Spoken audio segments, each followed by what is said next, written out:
अस्सलाम वालेकुम। मोहम्मद सिटी मिठवर बाबा आला। अल्लाह कुशादी रहमत ऐं इल्म वारो आहे।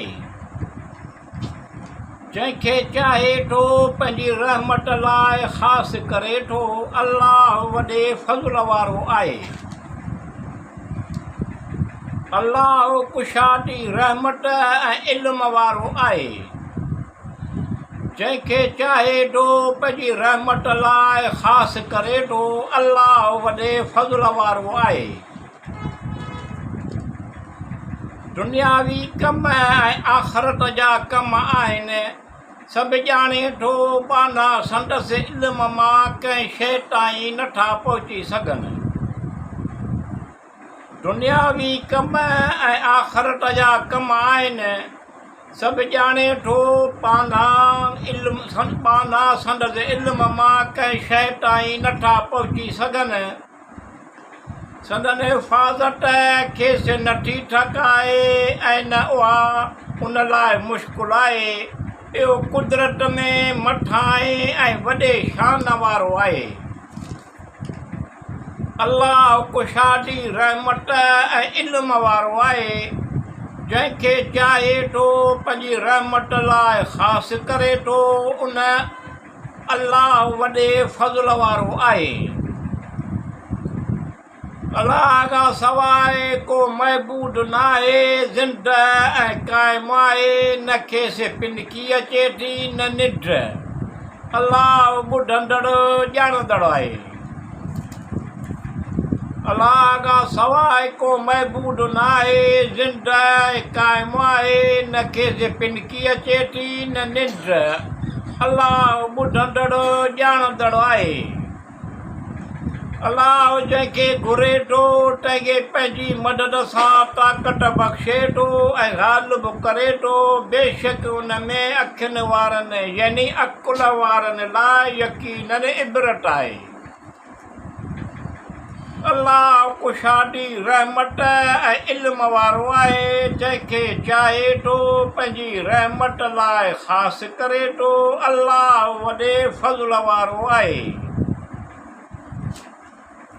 अल्लाह जेको 7 संग फुटाए ऐं हर संग में 100 दाणा हुजनि ऐं अल्लाह जंहिंखे घुरंदो आहे तंहिंखे वधाए ॾींदो आहे।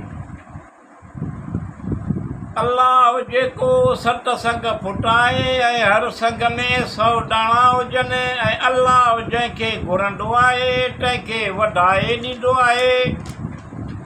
अल्लाह कुशादी रहमत ऐं इल्म वारो आहे। अल्लाह ग़ालिब हिकमत वारो आहे। अल्लाह हर शइ ते कुदरत रखंदड़ आहे। अल्लाह कुशादी रहमत ऐं इल्म वारो आहे। जंहिंखे चाहे थो पंहिंजी रहमत लाइ ख़ासि करे थो। अल्लाह वॾे फज़ल वारो आहे। मिठो ॻाल्हाइणु ऐं सुवालीअ जे ज़बानी कोताहीअ खे माफ़ु करणु उन सदिक़े खां चङो आहे। मिठो ॻाल्हाइणु ऐं सुवालीअ जे ज़बानी कोताहीअ खे माफ़ु करणु उन सदिक़े खां चङो आहे। जंहिंजे पोयां दिलि आज़ारी हुजे। अल्लाह ग़नी मुग़नी आहे। अल्लाह नाफ़िअ आहे फ़ाइदो ॾींदड़ आहे। अल्लाह कुशादी रहमत ऐं इल्म वारो आहे। जंहिंखे चाहे थो पंहिंजी रहमत लाइ ख़ासि करे थो। अल्लाह वॾे फज़ल वारो आहे। शैतान मिसकीनीअ खां डिॼारे थो ऐं बख़ीलीअ जो हुकुम करे थो ऐं अल्लाह पंहिंजे तरफ़ां शैतान मिसकीनीअ खां डिॼारे थो ऐं बख़ीलीअ जो हुकुम करे थो। अल्लाह पंहिंजे तरफ़ां बख़्शिश ऐं फज़ल यानी वाधारे जो वाइदो करे थो ऐं अल्लाह कुशादा बख़्शण वारो ऐं इल्म वारो आहे। अल्लाह कुशादी रहमत ऐं इल्म वारो आहे। जंहिंखे चाहे थो पंहिंजी रहमत लाइ ख़ासि करे थो। अल्लाह वॾे फज़ल वारो आहे।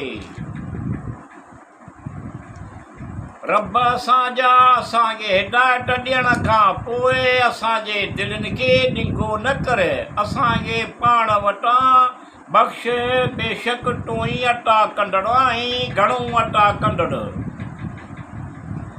रब असांजा असांखे हिदायत ॾियण खां पोइ असांजे दिलनि खे ॾिघो न करे असांखे पाण वटां बख़्श बेशक तूं ई अता कंदड़ आहीं घणो अता कंदड़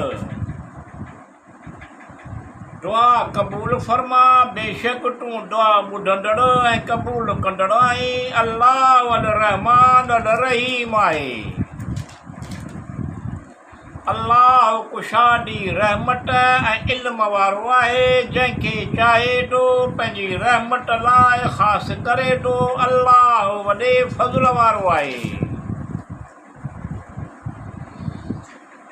या अल्लाह रब्बिल आलमीन अल रहमान अल रहीम शैतान जे शरगाह विसज़न खां पनाह घुरां थो तूं पनाह ॾे ख़ौफ़ घणो डपु आहे तूं सभु ॼाणींदो या अल्लाह रब्बिल आलमीन अल रहमान अल रहीम शैतान जे शरगाह विसज़न खां पनाह घुरां थो पनाह ॾे तूं पनाह ॾे ख़ौफ़ घणो डपु आहे तूं सभु ॼाणींदो मिठूअ जूं आस उमेदूं पुॼाए मतिलब नेक मक़सद हासिल थियनि तंदुरुस्ती दूर करे कुशादगी अता करे सिहत तंदुरुस्ती नेमत हज़ार अता करे मुश्किल सभु आसान करे संहिंजो सुकार करे सभु सणायूं करे अलाह हर शइ ते वसवारो आहे अल्लाह वहाब वॾो तवाब रहीम आहे रोज़ी ॾींदड़ रहम कंदड़ आहे अल्लाह कुशादी रहमत ऐं इल्म वारो आहे जंहिंखे चाहे थो पंहिंजी रहमत लाइ ख़ासि करे थो अल्लाह वॾे फज़ल वारो आहे